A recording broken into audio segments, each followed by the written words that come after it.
One Kawan TV1. Assalamualaikum warahmatullahi wabarakatuh. Kembali kita ketemu lagi. Iwat kali ini saya mewakili dan berangkat dengan Veritas Probitas Justitia. Kebenaran, kejujuran, dan keadilan. Apa yang mau dibahas? Kita mau mengingatkan, Irin, Sikon sekarang sedang dalam proses gonjang-ganjing, yaitu suatu proses karena Sikon Pak Prabowo sedang ngeberesin dampak dari hasil kerja yang namanya Jokowi. Mulai kelihatan kebuka satu-satu kelakuannya Pak Jokowi. Contoh, orang ribut dengan Aguan. Aguan kan berani begitu, bisa ini, bisa itu, terbuka segala macam-macam, karena memang didapat legalisasi dari Jokowi. Dan indikasinya kalau mau menduga-duga, kalau dia memberikan suatu dan memberikan suatu kepada Aguan sebagai orang bisnis, ya Aguan mesti memberikan suatu dulu. Jadi ada medsos yang bilang Pak Jokowi mengatakan, buktikan saya korupsi di mana. Anda nggak korupsi ngambil, Anda terima setoran. Nggak mungkin Aguan beri macam-macam kalau nggak ngasih setoran dari Anda, sehingga dengan setoran dari Anda itu dia memberikan Anda legitimasi, backingan, dan sebagainya. Contoh, PIK 2, mana berani kita ke sana, ke daerah PIK 2. Nguruk sana, mana berani, pejabatnya udah dijanakin semua. Jadi saya dulu orang bisnis, orang swasta, tahulah. Jadi apa yang dilakukan Aguan dengan PIK 2 nih? Pejabat swasta, pejabat daerahnya itu diberesin semua. Dibayar, dibikin mingkem, dibikin jinak, atau diancam. Nah dia bisa begitu karena dia bilang, gua bawa legalisasi, izin, dukungan dari Pak Jokowi sebagai presiden waktu itu. Jadi kelihatan. Nah kalau kita terpancing dengan sibuk menghajar Aguan kiri kanan, sumbernya lah siapa Jokowi. Jadi apa yang dilakukan Jokowi selama 10 tahun ini terakhir mulai terbuka satu-satu.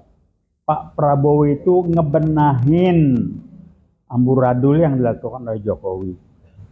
Nah yang menjadikan memprihatinkan lah, bukan kan? Di medsos saya baca, oh Pak Prabowo lama betul. Ini orang, maaf saya ngomong agak keras, ini orang nggak pernah tahu kalau kerja di lapangan bagaimana. Mana bisa ngebenahin, dia pernah jadi eksekutif nggak? Ngebenahin 1 hari, mesti ngebenahin, sehingga Prabowo nyautnya pas, saya tidak punya tongkat Nabi Musa. Jadi rekan-rekan yang punya mental berpikir instan, tolong berubahlah, belajar. Tinggal pertanyaan, Anda percaya nggak pada Pak Prabowo lagi ngebenahin? Ngebenahin itu nggak bisa 1 hari 2 hari. Kenapa? Dia meminta siapa? Polisi sudah dikendalikan oleh Pak Jokowi. Yang baik masa banyak. Bisa berbunyi nggak yang baik? Repot sekarang. Mau ngomong siapa? Justru itu waktu ketika Pak Prabowo minta membongkar pagar laut, yang diminta membenahi adalah TNI AL. Karena ini yang belum bisa dikendalikan oleh yang namanya Jokowi. Polisi cek, pejabat daerah cek. Kita ke sana, ke daerah PIK 2, saya lihat di ujung tuh ada truk-truk lagi nguruk. Kok bisa? Cek. Minimal dari bupati atau di bawahnya sampai ke lurah, berapa ke lurah, itu udah dikasih duit semua. Di medsos keluar, 3 lurah daerah sana udah tidak macam-macam. Ada 1 lurah yang kaya raya, mobilnya banyak, duitnya banyak. Ya, dibayar oleh si Aguan. Tapi kenapa Aguan berani bersih marajalela? Karena Jokowi yang membangun. Saya menuduh, bahkan menduga keras, bukan cuma Jokowi punya andil di sana. Jadi dia diberikan saham barangkali oleh Aguan terhadap proyek-proyek yang sedang dikerjakan. Jadi Pak Jokowi, kita saling kenal lah ya. Saya punya background bisnis, Anda tahu. Mental saya berpikir sebagai orang bisnis swasta, ngerti saya. Nah jadi udahlah ya. Tinggal kita yang di luar ini. Kita mau berpikir instan dengan siap, dan Pak Prabowo sudah mengatakan saya tidak punya tongkat Nabi Musa, atau Anda mau mendukung dengan memberikan informasi dan sebagainya. Cek, nggak mungkin Aguan berani nguruk segala macam. Kok camatnya barangkali nggak tahu bupati ya. Bupati mungkin camat kok diem aja, udah duitin semua. Yang udah pasti 3 lurah udah terima duit yang banyak. Salah satunya yang disebut lurah Kohot. Itu mobilnya beember-ember, duitnya segala macam, karena ribut di medsos, diumpet-umpetin mobil, udah wajar. Jadi kalau nggak begitu ya bukan orang bisnis Aguan. Pertanyaannya yang harus kita pelajari, kenapa dia berani, kenapa dia bisa melakukan itu? Jawabnya satu, sumbernya adalah kelakuan Jokowi. Ini 10 tahun dia ngacak-ngacak Republik, satu-satu mulai terbuka. Pagar laut berapa kilometer. Kenapa lagi bikin nggak ada yang ribut? Karena udah disumpel duit semua. Jadi Pak Prabowo butuh waktu, saya yakin beliau. Beliau bukan orang yang korup dan tidak bisa disogok. Saya kenal betul beliau. Saya yakin seyakin-yakinnya Pak Prabowo masih yang sekarang masih seperti yang saya kenal dulu. Dia bukan orang yang bisa dibayar, dia cinta Republik, dia akan berjuang untuk bangsa dan negaranya, dan saya tahu persis, dia bukan orang kelasnya. Pak Hasyim ngomong keras, buka semua bongkar tuh, bagaimana permainannya gengnya Jokowi segala macam. Memang itulah faktanya. Ada yang ngebantah enggak? Wah ini udah mulai. Saya baca, lihat model saya medsos lah, karena paling lengkap. Ada kelompok yang menambahkan diri mahasiswa. Kalau ketemu saya lihat kuliah di mana? Untuk membangun persepsi publik bahwa mahasiswa dari mana, mahasiswa kuliah di mana? Jangan ada satu yang ngaku mahasiswa, apalah namanya kuliahnya, di mana nggak jelas, kampusnya nggak jelas, namanya pakai kota-kota apa gitu nggak jelas. Nah itu udah nggak benar. Kemudian apa lagi? Ya banyak upaya yang dilakukan. Tapi yang jelas kami dari Reward dengan ke sana teman-teman tanggal 1 kalau nggak salah kita lihat bagaimana PIK 2 sedang diuruk yang di sebelah kanan dan orang cuma bisa nonton. Truk masuk jauh nguruk-nguruk segala macam. Kok pejabat daerahnya diem aja? Udah disumbal duit semua. Jadi kenapa bisa? Karena Jokowi memfasilitasi. Dan pasti Aguan Pak Jokowi ini Pak Jokowi sudah setuju, ini buktinya segala macam.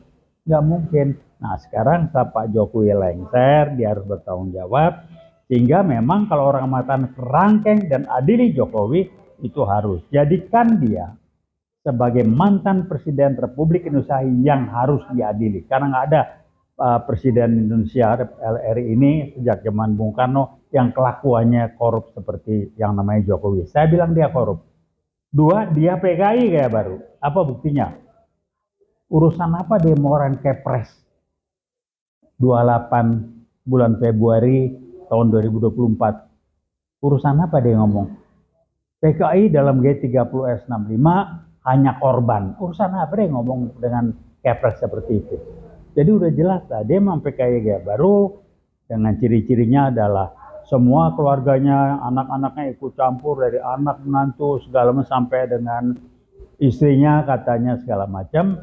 Dan Ibu Koni rada keras ngomongnya, saya cuma memberikan penjelasan, pencerahan apa yang sedang terjadi, kita lihat nanti.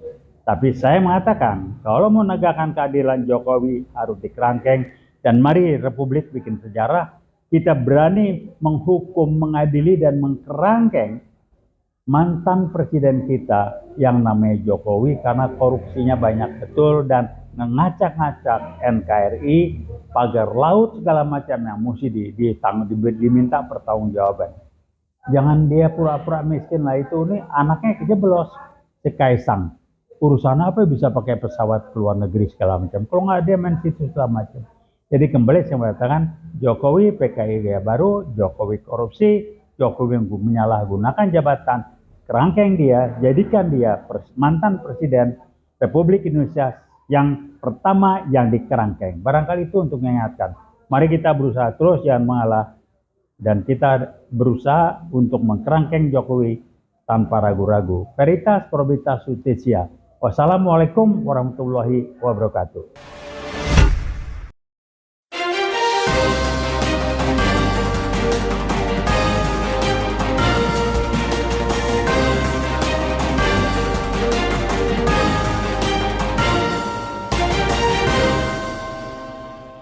One Kawan TV 1